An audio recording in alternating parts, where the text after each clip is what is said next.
Hello everybody, welcome along. My name is Benjamin Bloom. This is the Benjamin Bloom Football Channel. Please leave your bias at the door and join us for another dearly departed show. It's round 15 review. Thank you for, indulging me in the daily dearly departed midweek reviews last week with games Tuesday, Wednesday, Thursday.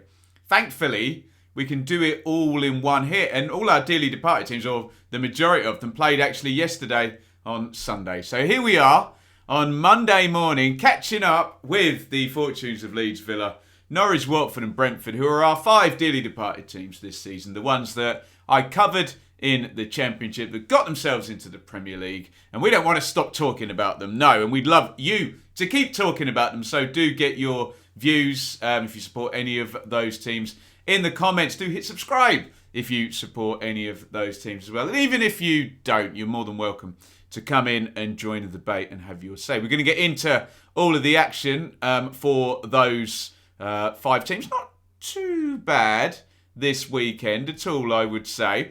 First of all, we've got to say a big thank you to Simon Hoyle, who is our fan sponsor. Simon got involved over on Patreon. You too can support this channel. Patreon.com/Benjamin Bloom. This will always be free on YouTube. But if you want to support my efforts here, you can do so with a little bit of a donation over on Patreon. Simon's done that. He's up in the God tier. He's got his own show. Look, Simon says, 25 years as a Bees fan, finally the bus stop in Hounslow are in the Premier League. Thanks, Dad, for taking me in 96 when football was not such a priority as it was, as it is even now. I can't talk. I'm so eager to talk about these games. So let's get into it. Dearly departed, round 15.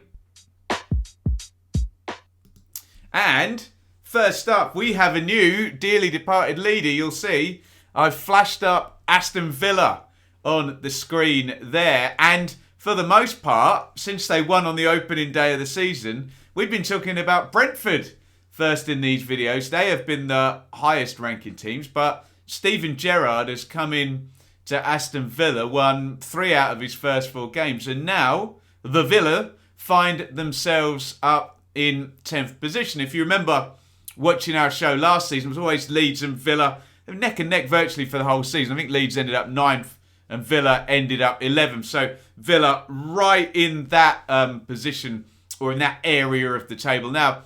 And another win, like I say, 3 from 4 from Stevie Gerrard. I asked the question last time and got some comments back from some Villa fans. What's he doing differently? Intensity, consistency, intangibles, really. We know Villa have got good players. We know they've been well coached over the Dean Smith era. So maybe it just needed that little rocket. And they're on a bit of a rocket now, up the table. And the latest win comes against Leicester City. Here is your Aston Villa team. Martinez in goal.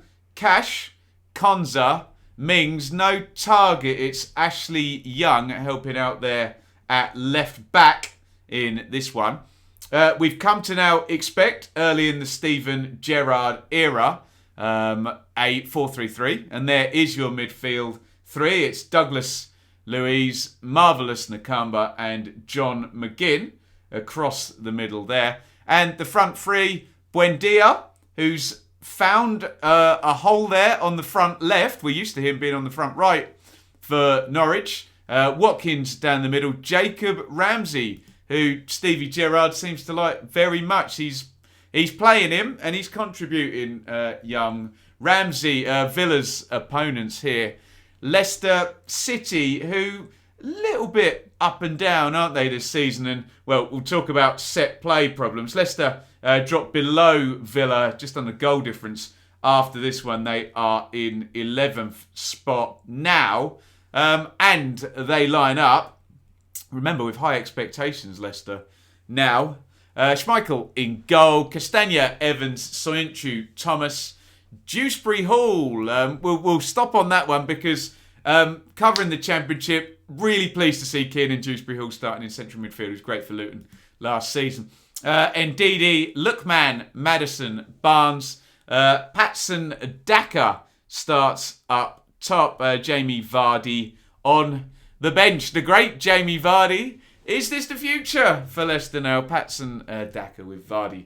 Obviously been an amazing player, but getting on in years. Now, let's have a look at some of the action.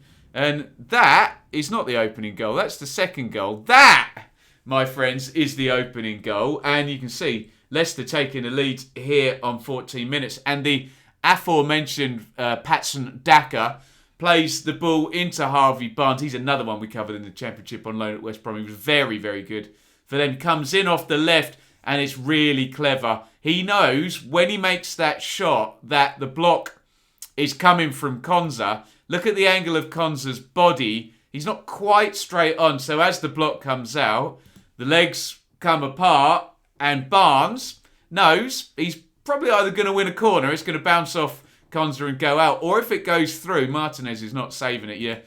You're just not going to get at it, are you, with that limited view? You can see Martinez covering the near post rightly, but Barnes, clever boy, clever girl, as Richard Attenborough, whichever one it was, said in Jurassic Park, just slides in that far corner. Nice goal by Barnes on 14 minutes, but Leicester can't hold on to a lead. And I can go back to that previous picture. There we go.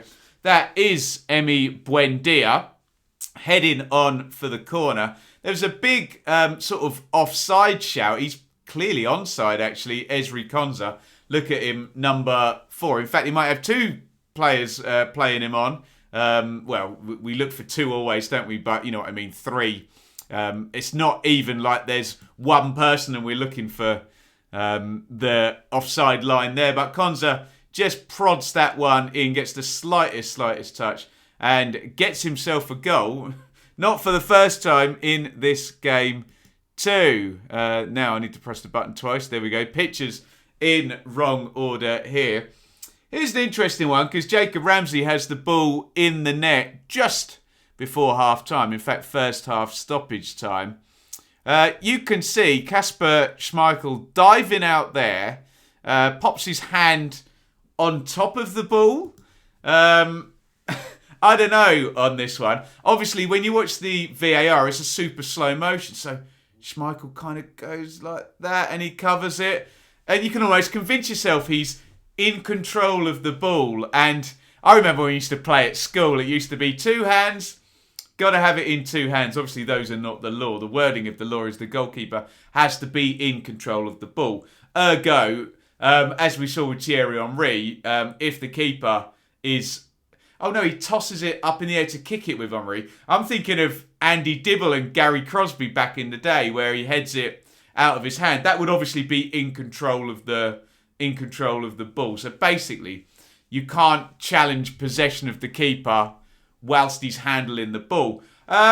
Bit of a grey area on this one. I don't really know. It's a difficult one for referee Oliver, isn't it? Get some help from the VAR on this one. I don't know. Is he in control of the ball or not? It didn't matter in the end because Villa go on and get the victory. But yes, Kasper Schmeichel was certainly very convinced that he was fouled. I think Schmeichel was more, I'm going to say obsessed, more concerned with obviously the foot went through and hit his hand and hurt his hand. Obviously, to use that Formula 1 term again, that's a racing incident, really. That's 2 players going for the ball and fair contact, I guess. Of course, if Schmeichel was deemed to be in control of the ball, then the goal should be disallowed, but not entirely sure. It's such a difficult one, isn't it? At what point in a goalkeeper's dive do they become in control of the ball? Is it the second they've got a hand on it, or do they have to settle? I don't know. Keeper could be diving and catch the ball. He's got control of it. He hasn't landed yet, has he? So maybe I'm talking nonsense about settling. Anyway, I'm sure we'll get some views on that in the comments. So you take it away. Another law we can pick apart. But another goal we can pick apart and another blooming set play for Leicester. Their fans must be just furious with this Ezri Konsa and Tyrone Mings both going round the back post. And it's just one of those. Konsa gets something on it. I think it's Sointu there who's jumping with McGinn put the corner quite, in quite a lovely area, hasn't he? Nice and close to the goal, dropping down.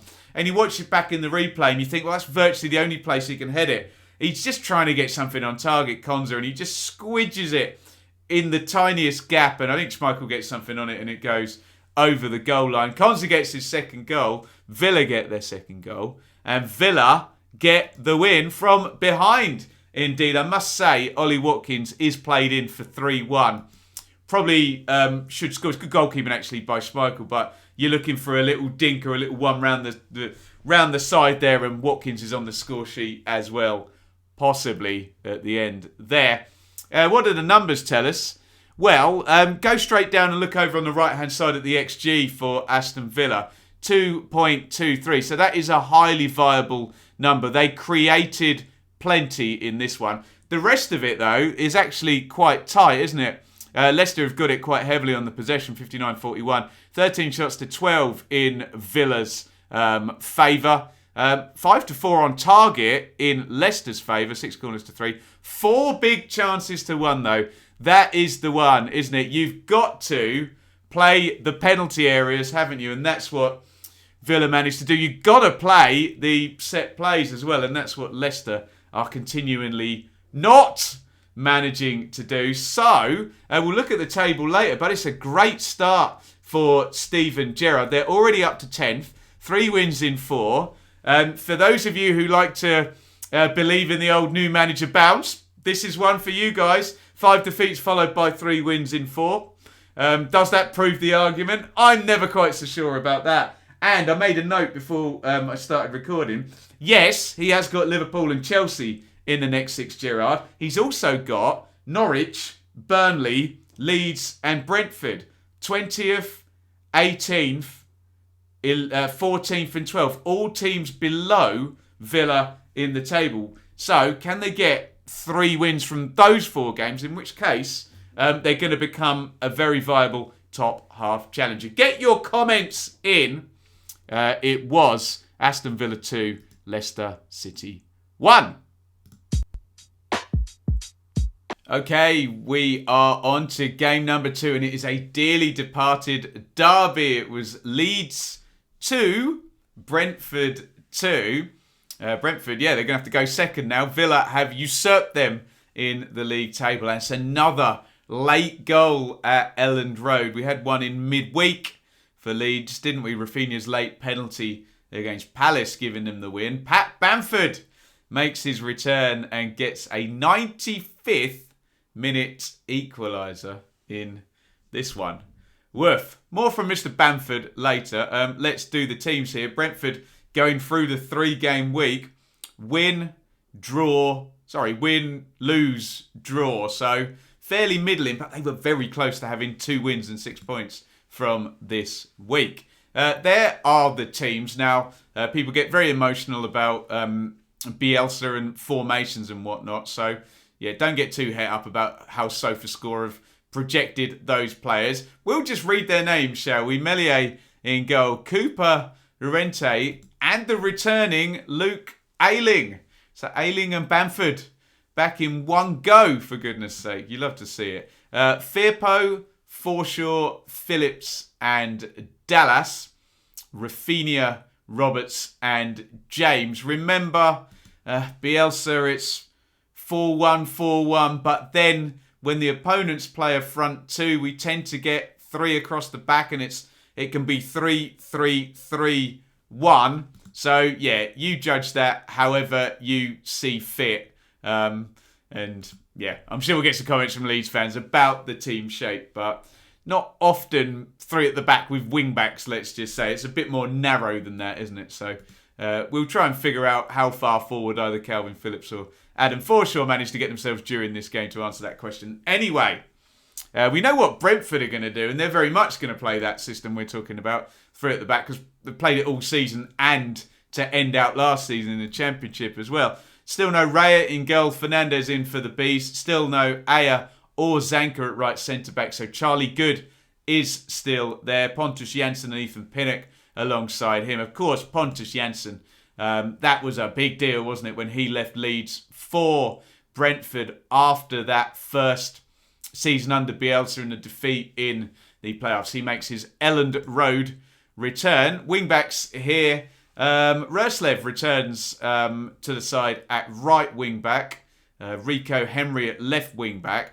This is basically all to do with the fact that Ivan Toney was out due to COVID. So we wish him well, obviously. Canos is going to move up front, which opens up the wing back spot. That's what gets Roslev in. A start for Baptiste in central midfield alongside Norgard and Janel. We've already mentioned Canos is moved up front with Brian and Buemo. But essentially, read it how you like. Bad news for Brentford. Their star striker there, Toney, out.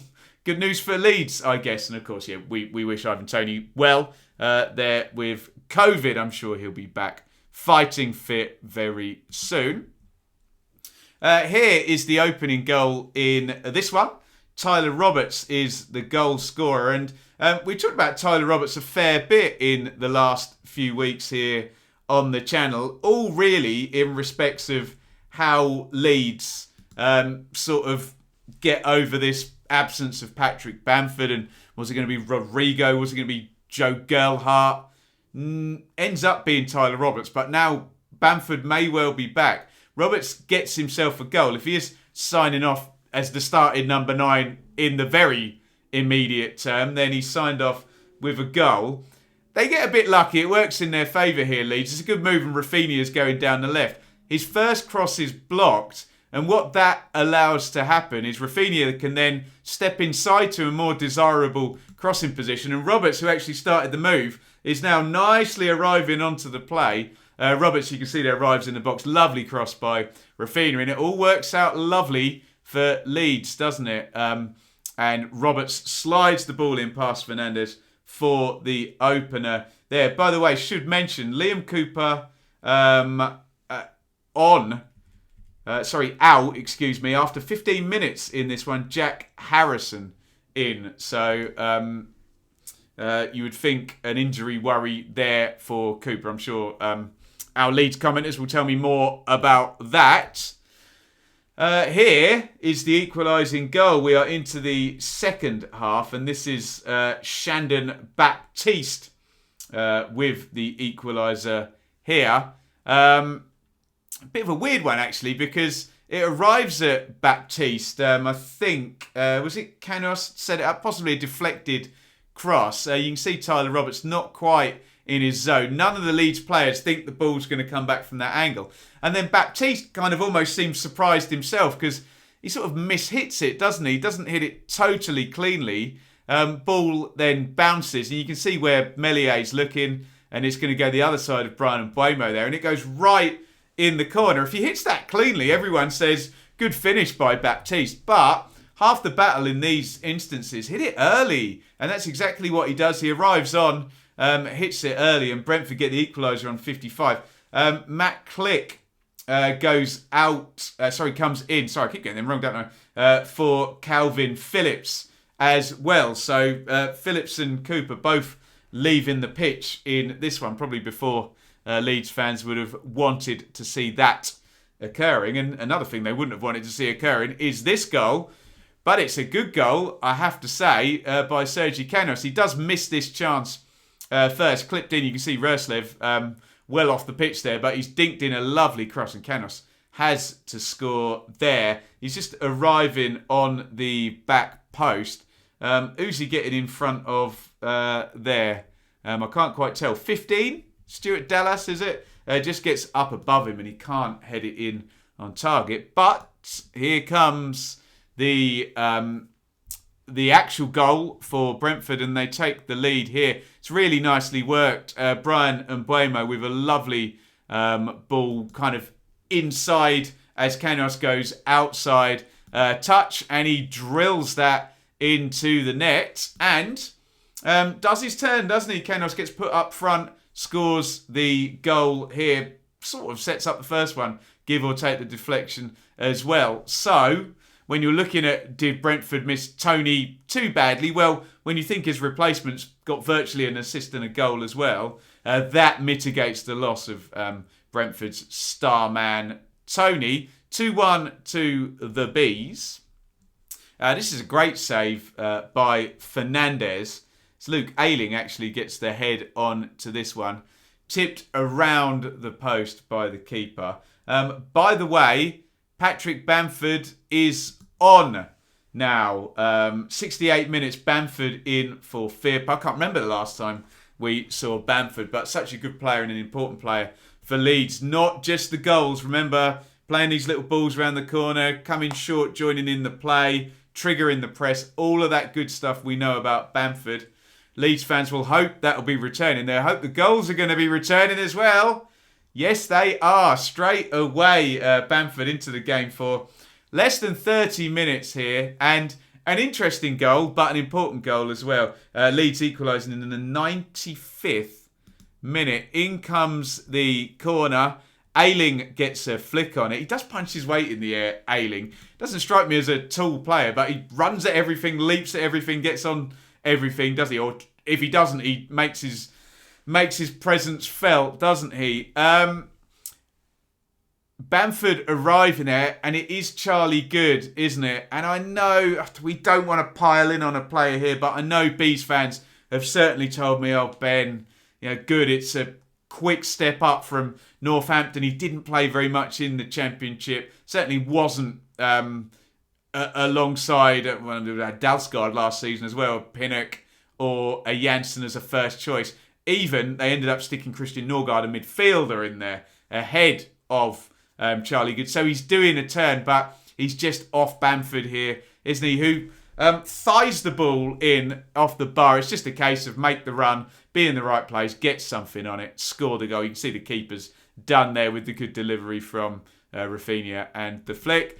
And Bamford is back, and Bamford is on the score sheet. Leeds equalise late into this one. Unhelpful draw, I hear you say. Well, both sides have had wins in recent times. Obviously, Leeds in midweek, Brentford at the start of the week. So, not the worst thing that can happen. Remember, if you're picking up 4 points over 2 games or 3 games, then you're probably functioning outside the realms of a bottom 6 side. And yeah, that is now the case for both of these. Leeds have moved up to 14th, Brentford in 12th. We'll look at the table at the end. Let's look at the numbers now. 2 big chances apiece is a figure that jumps out when you consider the game ended 2-2.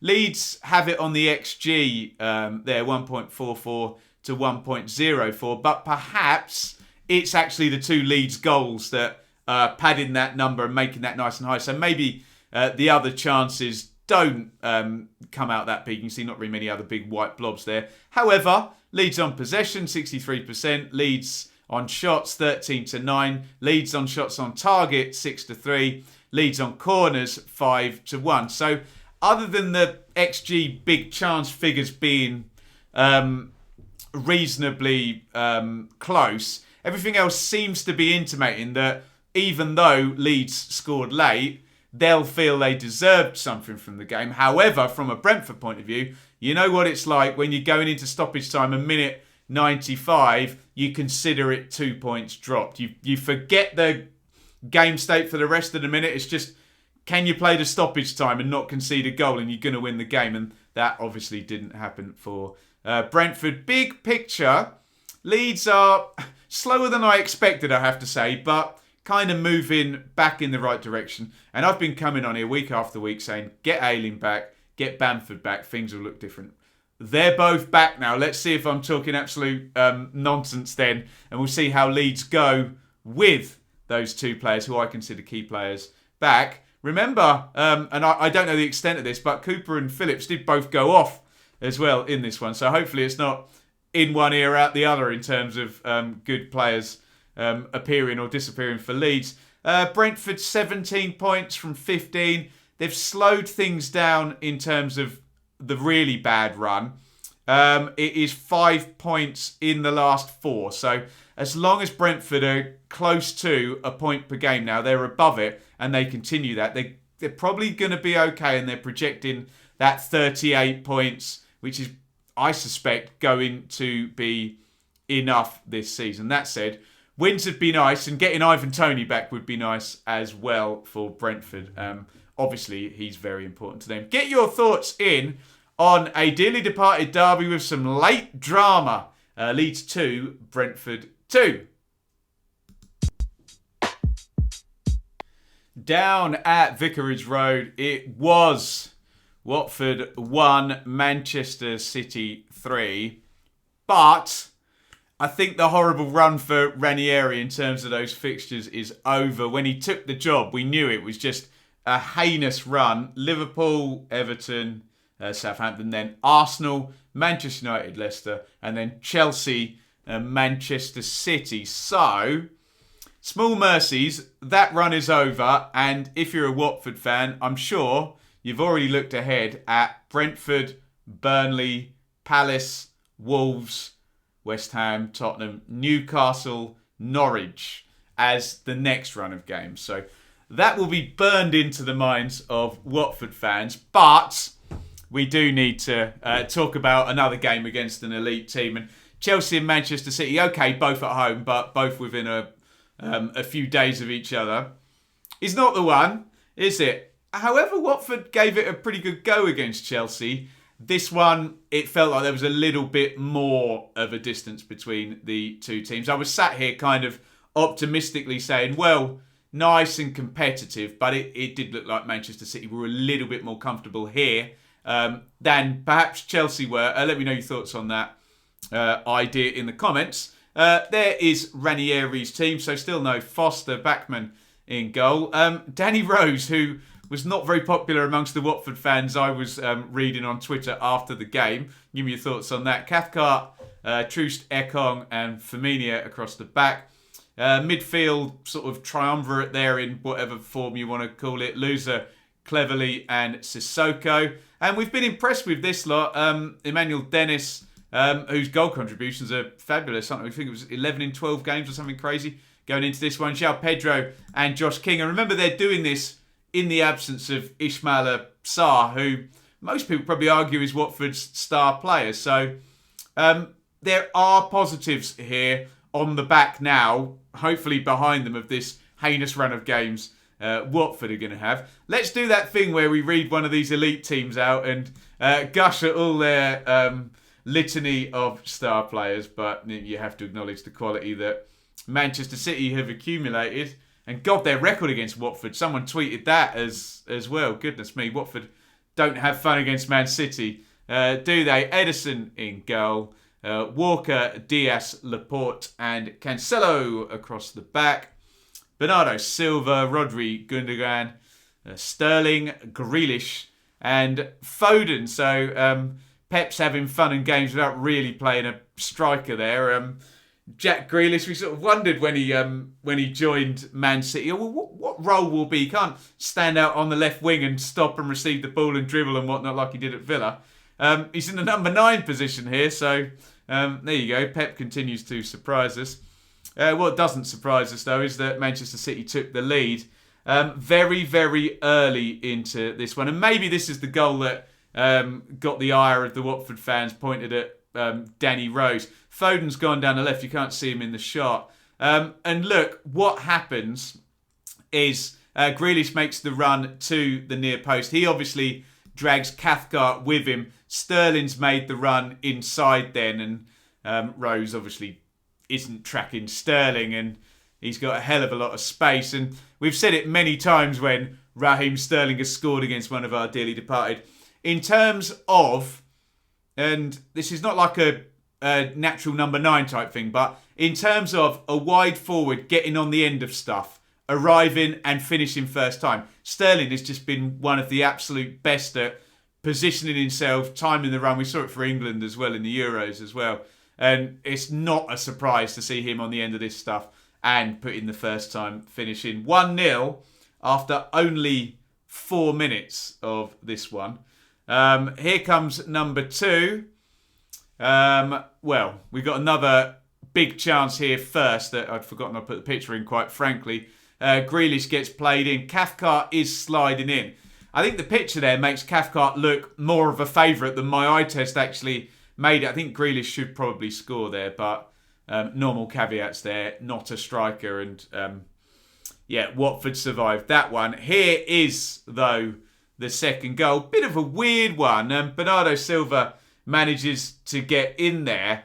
His first shot is kind of parried out, and then I don't know whether you should be blaming Bachmann for this one or not. I'm not entirely sure, but it's then Silva is able to sort of slide the ball from this angle in, and I know there's lots of cliches about keepers on near post, and obviously, yes, Bachmann has just got himself back into position to save that, but you do, maybe he's thinking, oh, he's going to cut it back from there, and you can see Forde and Stirling in the box there, so maybe he's just caught out, but Bernardo Silva's a very classy player, and he just slides it into the gap there, so defensive post-mortem or not, I mean, I'm sure I'll get Watford fans to tell me, look, Ben, they had a ton of chances, and yeah, fine, you can go infinitesimal on the detail on the goals, but it's worth doing, I think. Here is a lovely goal by Bernardo Silva. You can see Kyle Walker in the back of the picture. Man City get those fullbacks so narrow and inside, don't they? Walker slides in Silva, and look at that. Good players make good shapes, everyone. Leaning back. Perfect body position there. He's going to curl that into the corner. And of course, we were talking about Bernardo Silva scoring a brilliant goal in the Dearly Departed show with his volleyed goal against Aston Villa as well. So he's having a lovely old time at the moment, Bernardo Silva, destroying our poor old Dearly Departed here. He makes it 3-0 then on 63 minutes, at which point Manchester City bring on Kevin De Bruyne and Riyad Mahrez. So that's what you're dealing with. But hey, from that point on, what do they say? Win the second half. Bit of an empty platitude that, especially when you're 3-0 down. But Watford do score the next goal. Chucho Hernandez with a kind of eerily similar moment to Silva in the first half. Right in the same part of the pitch. Similar sort of circumstance. He's taking a rebound. You can see he's falling as he hits it. Hit it early, catches Edison on the hop there, doesn't he? Squeezes it in on the near post. And it's not like me to accent the positive, but Watford's front three, or their attacking players, are performing, aren't they? I thought João Pedro put on a pretty good show, didn't he, against Chelsea?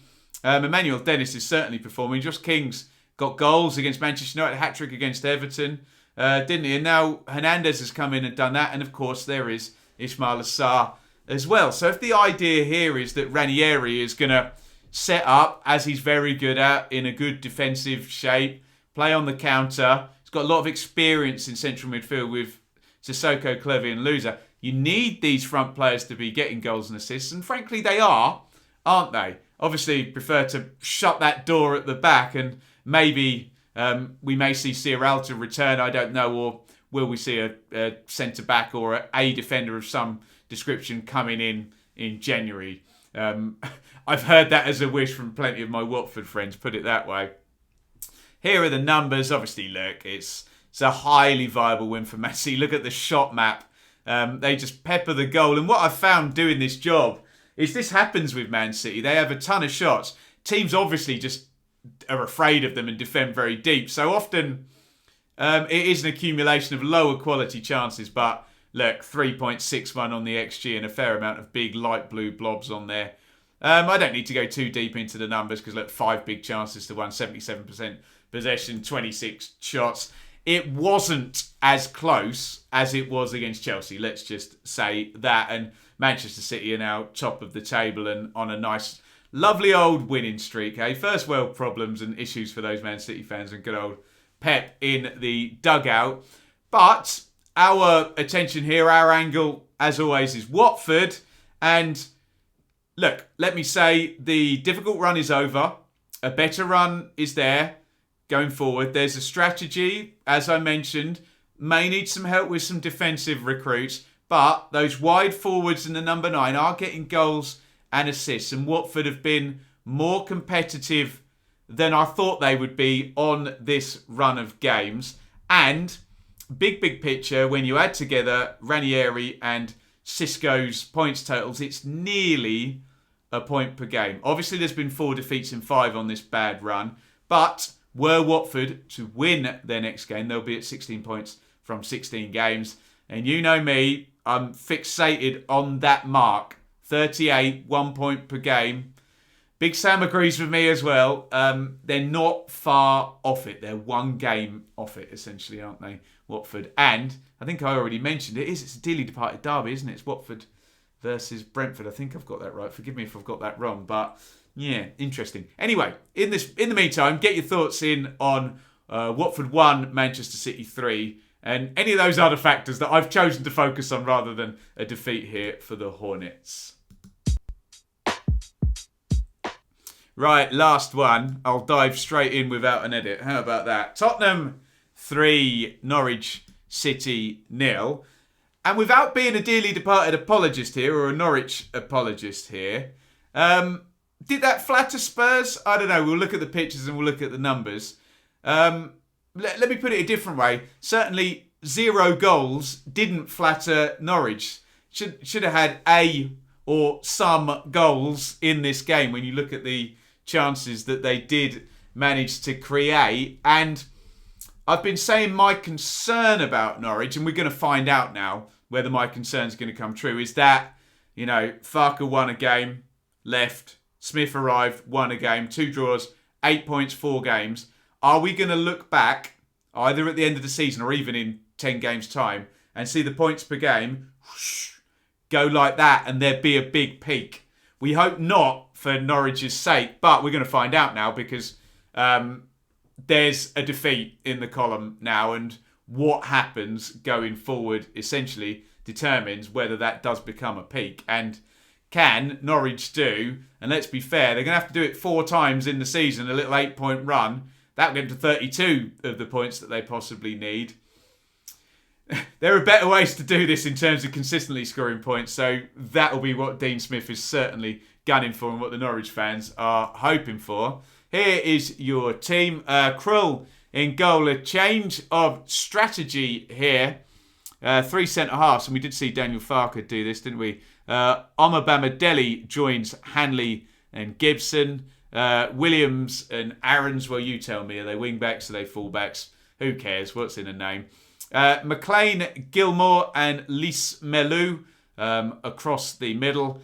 And Pukki is partnered by Adam Ida in this one. And this is often the way, isn't it? I know, look, people get fed up of the kind of reductive, get 2 up top. You know, there's a certain type of fan that can't quite cope with the idea of the fact that they're very much used to, well, frankly, 4-4-2s and 2 strikers playing up top together. Obviously, there's some sense in what they say, but often they're negating the fact that there's way more people in the box in modern 4-3-3 or 4-2-3-1 or 4-1-4-1 than there would be in an old school 4-4-2. But there we go. There's comfort in what we know. But the solution oftentimes now to get more bodies in the box, especially if you're a team down the bottom, is a front 2. And how do you do that and not lose the midfield battle? It tends to be this 3-5-2 type thing. You can keep 3 central midfielders in. You can keep, your 2 essential dedicated strikers up top, and you're not losing numbers anywhere else on the pitch because you're playing the back 3. So there is some sense in it, even though I do get very fed up with the, why don't they play 2 up top? You know, do you think more strikers equals more attacking? It doesn't anymore, I'm afraid, but there we go. Especially when you look at that Spurs 1 up top with 2 supporters. And but you know what I'm saying. Lloris in goal for Spurs. Davies, Dyer, Sanchez, Tanganga, Reguilon, Højbjerg, Skip, who of course played very efficiently for Norwich last season in their championship winning season. There, Mora, Son and Harry Kane up top. And I wonder if if Son was swapped, I'm not being unfair on Ida or Pukki here, swap Son for one of those 2 and tell me what the score of this game is when you look at these pictures. That may be a mean comment, but you know what I'm saying, because here is Teemu Pukki. What a chance! What a chance! It's 0-0 at this point, and look, everybody can see the angle that he's got. Can you just sweep that into the corner? And of all the strikers as well, Pukki has been so good at not snatching at chances. He's very cool and he always tries to find the corner. He's not obsessed with power and pace and smashing it as hard as he can through the keeper. He's been very good in his time at Norwich. Okay, mainly in one-on-one situations, mainly set up by Emi Buendia as well, it has to be said, at finding a really crafty finish or an early finish, but right in the corner. And he doesn't do it here, does he? He kind of just goes for a good contact and puts it pretty much straight at Hugo Lloris when the Pookie I know and respect just find the corner with that one, just pass it in with a little less power. Look, maybe I'm being unfair, it comes at him. But that is the type of chance that he has traditionally been able to take and doesn't on this occasion for Norwich. And then what happens, of course, when you don't take your chances in the Premier League, a far less likely chance to be a goal. And let's be fair, it's an absolutely brilliant goal by Lucas Moura. Son plays it. He does his little jinky run around, plays a 1-2, finds the space and just drills it in the corner. And I suppose I'd be interested to see Dean Smith's reaction to this. If you are, the Norwich manager and Pookie has not taken that chance and then you see Moura do that, you're kind of like, what am I going to do about that? I don't know. We had a long debate about tactical fouls and whether they should end up being red cards. Should one of the Norwich midfielders just foul him? Once the player gets the bit between their teeth and, the biorhythms start going and they've danced around a couple of, bring him down, pull the shirt, whatever. I know we don't like to see it happen against our teams, but, great goal is all I'll say. Moura smashes it in from, if the hatching is 6 yards apart, nearly 25 yards there. Great goal. 1-0 Spurs. And look at that, guys. Look at that. Oh, it's another chance goes a begging. Adam Eder is way onside there. And look, it comes at him fast. I think it's Pookie's mishit a shot with the right foot. So look, he didn't have his shooting boots on yesterday. But Eder, can he do one or two things, or three things, in fact, I'm going to say. What he tries to do is hit it first time, and he's going to try and give that with pace to Lloris's right over into the corner. The other two things he could have done, can he have soft feet and just shade that, take the pace off it, shade it into the far corner? Or even, and am I being unfair here, can he not take a touch and finish that with his left foot? I don't know. It's easy to say on a freeze frame, isn't it? The ball's coming at him fast. But the point I'm making between that, and there's a chance for poor old Sargent as well when he comes into the game. When does he come into the game? Later on, he comes in for Eder. So after this, obviously, because Eder's having the shot here. The point I'm making is that Norwich could have got on the score sheet here. Okay, Spurs have scored a worldie to put them 1-0 up. But it's not one of those games that we were seeing. I don't want to stick the boot in on poor old Daniel Farke, but early in the season where Norwich just weren't creating any chances and then going down 2-3, 7-0, weren't they? So there were chances for Norwich in this one. I'm labouring the point now. Let's move on. And then for God's sake, Norwich, they concede from a set play. It goes in, bounces down, and Davinson Sanchez puts it in. So again, I'll get accused of being a dearly departed apologist, but Norwich have conceded a worldie and a set play and had two very decent, three, I don't know whether Sargent's had his chance yet at this point, three very decent chances. Moments, penalty boxes, dearie me, I guess Spurs are taking theirs at the moment in these early days under Antonio Conte, aren't they? And here is that rascal, he's such a great player, Son, isn't he? And I'll make my point again, I don't even mean to Pookie or Eder, but swap Son over. Yes, I know he's world class, but just to make the point that maybe the scoreline and the game state would have been very different. Son receives it from Davies, tiptoes in, you can't touch him, can you? Smashes it into the net. Son is actually looking somewhere towards, heading back towards that form that he was in under Mourinho, where he was just ridiculous, where he and Kane were scoring every game. Kane, not really... he's not appeared in any of our pictures. I know he had a chipped effort in the first chance, in the first half, but we're not really talking about Kane. And I suppose that's a big plus for Spurs, is that they've changed the manager. They think he's starting to perform. Son is performing. Kane starts performing now. There's obviously a good upside for Spurs, who I think have moved up to 5th, haven't they? Anyway, here's your numbers. And look, you might think I'm over-egging the pudding, but 2 big chances to 1. Look at the XG, 1.25. Look at the big yellow blob as well, particularly for Norwich there. It should have got on the score sheet at least. I don't think it's unreasonable for me to say that. And remember where that chance for Pookie came. It was 0-0, wasn't it? Spurs, okay, yeah, look, 17 shots, 7-1 on target. In the end, that looks a certain way, doesn't it? But we all know the order that the events unfolded in could have been different, couldn't they? But Norwich fall to defeat, the first defeat in 4 games now. And it's a very big case for our Norwich friends and subscribers. How do they follow that up now? They do not, none of them, and I include Dean Smith in this, want it to be an outlier. Look, it's Manchester United next with Rangnick. Then it's Villa, a dearly departed derby, West Ham, Arsenal, Palace. And that takes us to Leicester on New Year's Day.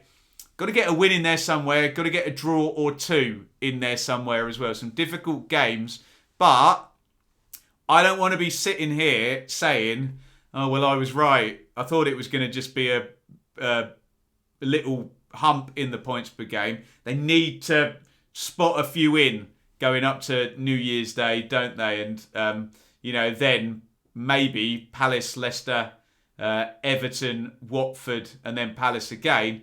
Maybe can they get another splurge of some points in there? But it's all about the consistency for Norwich and bouncing back from this defeat now, isn't it? Spurs 3, Norwich 0. Get your comments in. Right, let's have a look at the league table. Well done, Villa. We have a dearly departed team in the top half again. I think Brentford were in there earlier in the season. Villa, nice little rise up there. And we have high hopes now. 19 points on the clock from 15 games. 10th place. And I reiterate, and I don't want to stick the boot in because there are 3 dearly departed teams in this. But Norwich, Burnley, Leeds, Brentford are in the next 6 games for Villa. So they'll have that circled. Our other dearly departed teams will also have those games circled as well. Brentford are in 12th, still over a point per game. 5 points from the last 4 is a nice comeback from that gnarly run that they were having. So that all looks okay. Leeds, slowly, but surely. They're not losing many. So 3 wins in 15 is the worry for Leeds, isn't it? But they're moving in the right direction, and I'm very pleased to see Ailing and Bamford back. Hopefully Cooper and Phillips aren't going to go out now, are they? Watford, well, yes, the trend is very much downwards, but that heinous run is now over, and I have my fingers crossed they can bounce back from it. And in terms of bouncing back, it's only a short bounce back for Norwich. Look, all 3 of the bottom 3 are on 10 points now, but Norwich cannot let, and I'm repeating myself, I know, they cannot let that 8 points in 4 games be a big hump in the points per game when we look back. They need to spot some in as we see out the month of December. Next time for the dearly departed, Brentford versus Watford Friday night. Do you know what? I looked up at the whiteboard, and I'm out on Saturday as well, not doing football stuff. So we might do a watch along for that one. Give me a thumbs up in the comments if you want to see that. Maybe a Brentford Watford dearly departed watch along on Friday night. I'm assuming it's on TV if it's there. Chelsea versus Leeds. Eek. Good luck with that one, Leeds. I know it's a great rivalry. It's a hard old game. Well, Chelsea have slipped a little bit last couple of games, haven't they? Oh, God. Liverpool versus Aston Villa. So we've got Chelsea and Liverpool as opponents here. So look, good luck to Leeds and Villa. Hard games. Norwich versus Manchester United. Which Manchester United do you get? Do you get the foolhardy one of a few weeks ago, or are they going to be a bit more sturdy now after Ralph Rangnick's first week on the training pitch? I wonder. Thank you, everybody, for watching. That is Dearly Departed Round 15 review, all done and dusted. And thank you again to Simon, who is our Patreon fan sponsor for this one. You too can get involved. Patreon.com/Benjamin Bloom. As I always say, everything will be free here on YouTube and down the podcast feed and all of that good stuff. However, it only takes a second to hit the like button hit the subscribe button and leave us a comment. Let us know your thoughts on all of this stuff. Thank you everybody for watching. For Dearly Departed, we'll be back next Sunday the 12th. This coming Sunday, looking at round 16. Thank you for watching. Over and out. Thank you so much for watching. If you enjoyed this video, please hit the like button to see more videos from this channel. Hit the subscribe button and to be notified every time we upload. Ring the bell for those notifications to come through on your device. If you really want to support the channel and me as a content creator, I will be eternally grateful if you head over to the merch store and grab something, or support over on Patreon, patreon.com/Benjamin Bloom. Thank you for your time.